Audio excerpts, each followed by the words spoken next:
মাতৃ আৰু তেওঁলোকে ৰাজীৱ শদিয়াৰ পৰিয়ালবৰ্গই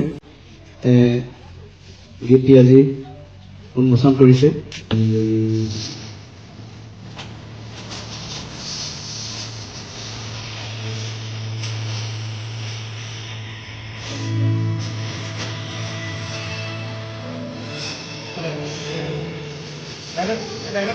আজি হৈছে ৰাজীৱ শদিয়াৰ শ্ৰাদ্ধ আৰু এই শ্ৰাদ্ধত শদিয়াবাসীৰ কেইবাখনো গাঁও লগ লাগি 1 লাখতকৈও অধিক অতিথিক আদৰিবলৈ সাজু। আৰু সেই যে ৰাজীৱ শদিয়াৰ শ্ৰাদ্ধ তাৰে মই কিছুমান দৃশ্য আপোনালোকৰ মাজলৈ আগবঢ়াম আৰু লগতে ৰাজীৱ শদিয়াৰ এটা গান বিপিন চাওডাঙৰ কণ্ঠত শুভ মুক্তিকৈ আৰু এই গীতটিৰ মুকলি অনুষ্ঠানত উপস্থিত থাকে ৰাজীৱ শদিয়াৰ পত্নী আৰু লগতে পত্নীয়ে কেনেকৈ হুকুকাই কান্দে।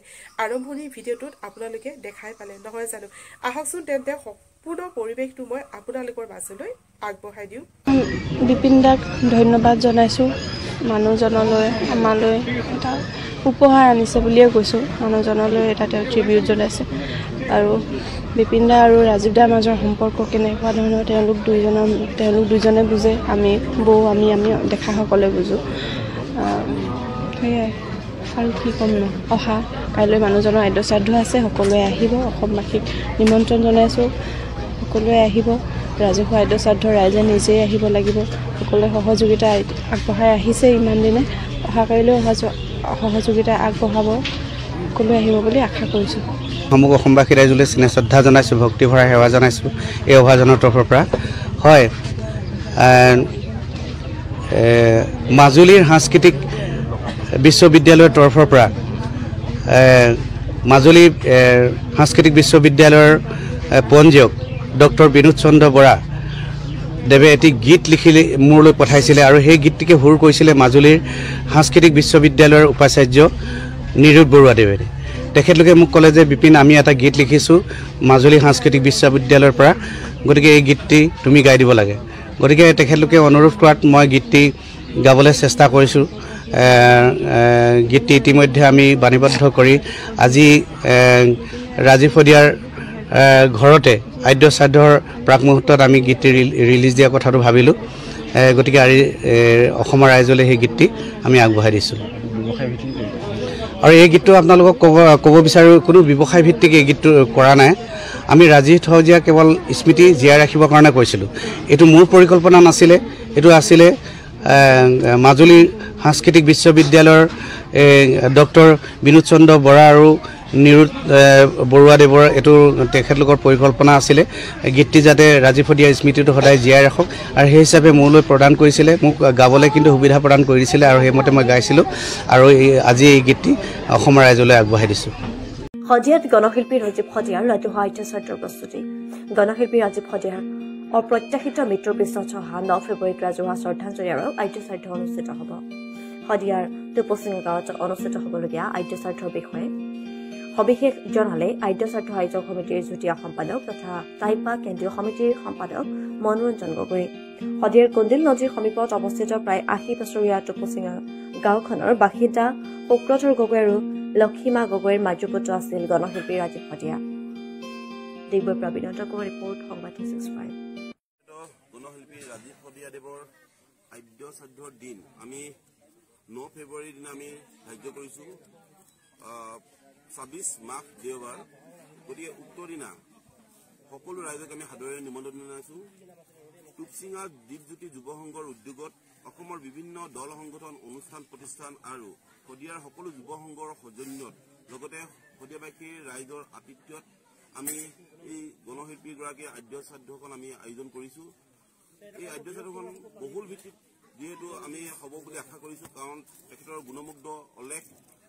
গতিকে এই আদ্য শ্ৰাদ্ধখন আমি প্ৰায় 30ৰ পৰা 40,000 মানুহ সমাগত হ'ব বুলি, সমবেত হ'ব বুলি আমি আশা কৰিছোঁ। গতিকে আমি সকলো ব্যৱস্থাবিলাক আমি পুংখানুপুংখভাৱে আমি নিৰূপণ কৰিছোঁ।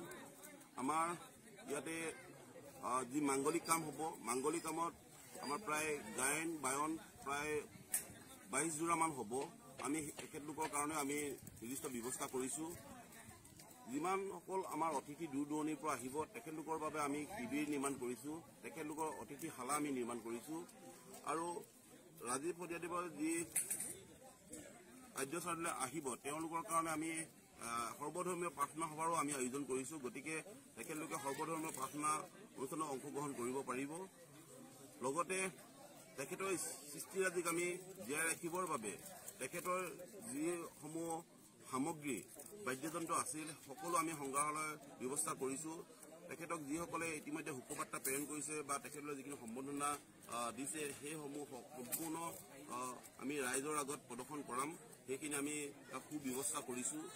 লগতে যিমান আমাৰ অতিথি আহিব তেওঁলোকৰ বাবে আমি খাদ্যাভাস আমি গ্ৰহণ কৰিবৰ বাবে আমি প্ৰায় 30তকৈ অধিক প্ৰায় 35টামান আমি কাউণ্টাৰ খুলিছোঁ। তেখেতলোকে আহাৰ গ্ৰহণ কৰিব পাৰিব, সকলোৰে বাবে আমি মুকলি কৰিম। গতিকে সকলো ৰাইজক আমি আহ্বান কৰিম, উক্ত আদ্যশ্ৰাদ্ধৰ দিনা আপোনালোকে আহক।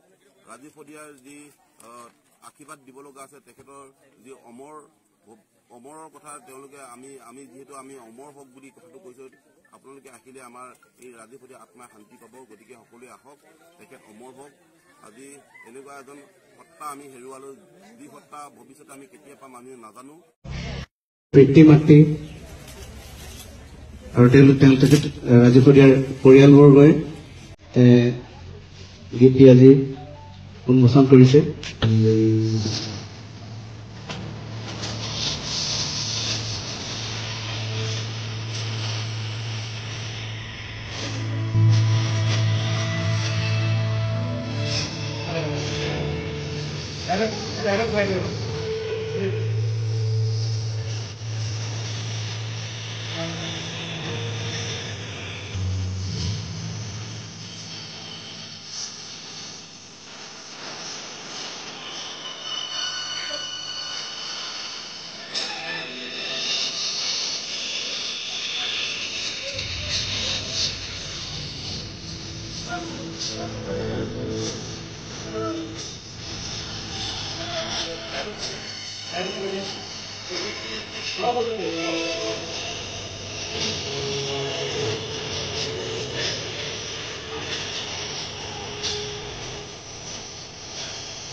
ৰাইজ ভিডিঅ'টো চাই আপোনালোকৰ কেনেকুৱা পালে মোক কমেণ্ট কৰি জনাব আৰু প্ৰথমবাৰ যদি চেনেললৈ আহিছে চেনেলটো ছাবস্ক্ৰাইব কৰি ৰাখিব, মই যিহেতু এনেকুৱা ধৰণৰ ভিডিঅ' আপোনালোকৰ মাজলৈ আগবঢ়াওঁ।